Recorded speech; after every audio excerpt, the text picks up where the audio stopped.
oleh Bapak Alfon SPD.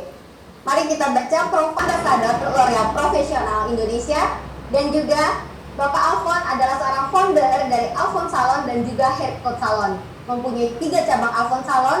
Dan kecantikan yang saya hormati, yang terhormat Ibu yang kebetulan sedang berulang tahun hari ini, yang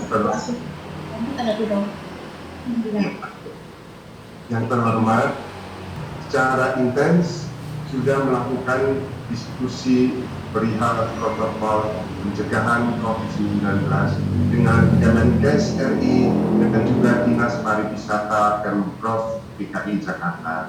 Dapat diizinkan kembali buka pada fase pertama pada masa PSBB transisi pekan 2 tanggal 15 Juni 2020. Terlampir surat berikut SK.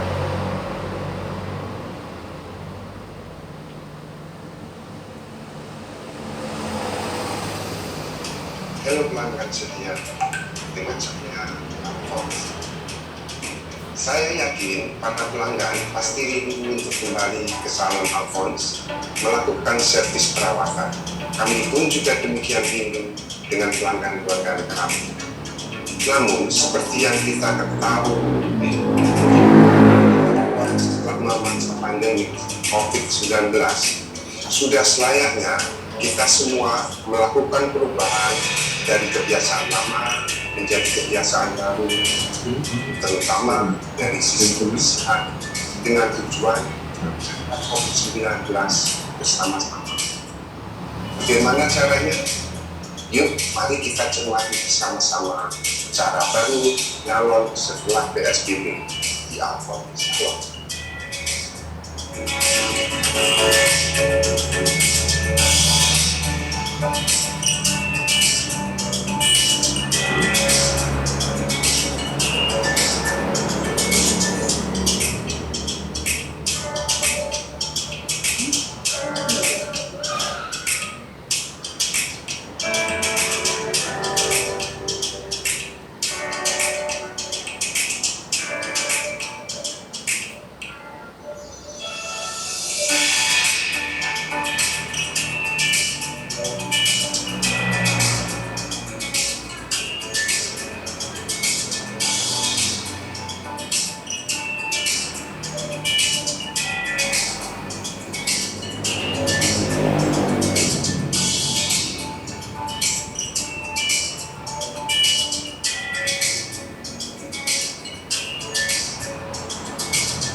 Sudah dibayar.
sekarang cara baru dalam setelah PSBB di Alfons Salon.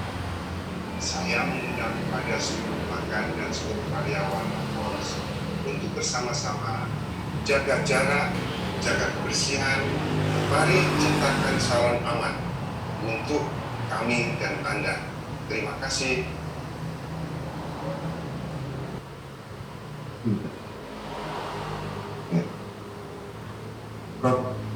Protokol COVID-19 untuk pekerja dan konsumen salon. Jadi isinya ada dikelompokkan menjadi 3. Masing-masing itu kewajiban manajemen salon 14 butir poin. B. Kewajiban karyawan salon 13 butir poin. C. Kewajiban konsumen salon. Itu semua orang sudah pada tahu dan sudah memilikinya. Mungkin di masing-masing juga sudah ada.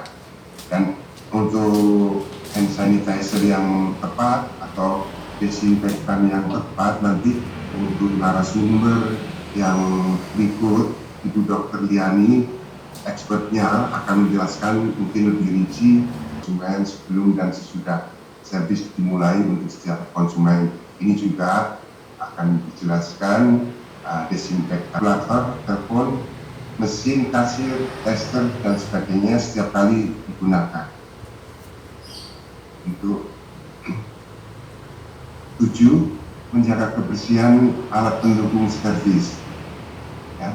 Di sini mungkin bisa saya jelaskan handuk yang sekali buang saya belum bisa menyediakan atau salon-salon juga kemungkinan susah. Hanya yang bisa ada di pasar itu adalah kit atau alas gunting untuk apron yang dan pengusaha kosmetik rambut itu adalah 37,5, tapi pemerintah dalam hal ini Kemenkes dan Kemendak serta Dinas Pariwisata DKI itu memutuskan angkanya menjadi 37,3. Mengenai termometer terkait dengan poin ini, termometer yang beredar di pasar yang tidak menyentuh tubuh dengan mungkin teknologi infrared itu sering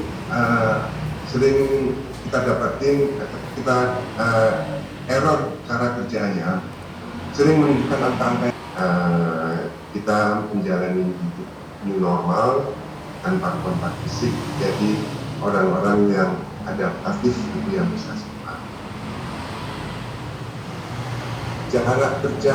Jaga jarak antara tempat kerja minimal 2 meter atau berselang. Kemarin waktu sebelum ada pandemi virus COVID-19, di salon saya menyediakan majalah atau media cetak, macam-macam media cetak. Melihat protokol ini bisa meniadakan majalah-majalah tersebut sebelum kita benar-benar membuka salon kita kembali. Menganjurkan ke konsumen untuk mengutamakan transaksi dengan non tunai, akan mencegah virus di salon dan melakukan sosialisasi kepada seluruh karyawan. Dalam hal ini kalau saya mau berbagi, saya sudah melakukan sosialisasi lain dengan Zoom meeting atau nanti manajemen salon itu mungkin kaitannya dengan form yang seperti saya terangkan di depan secara sekilas. Nanti semua bisa diunduh di website Cibesco Indonesia. Diharapkan untuk tegas tidak membolehkan karyawan itu masuk kerja. 3. Semua karyawan diwajibkan memakai masker, pelindung wajah atau face shield selama berada di salon dan berganti baju kerja saat sampai di salon. Jadi salon karyawan mungkin memakai kendaraan umum atau memakai jalan kaki itu bisa terkontaminasi dengan berbagai macam virus. Itu gunanya mereka diharapkan memakai baju yang berbeda, baju baru, baju yang fresh habis dicuci untuk dipakai bekerja. Dan di dalam protokol yang dikeluarkan oleh Dinas Pariwisata DKI memang penggunaan sarung tangan nomor 3. Semua pelanggan diwajibkan memakai masker selama berada di salon. Demikian pula untuk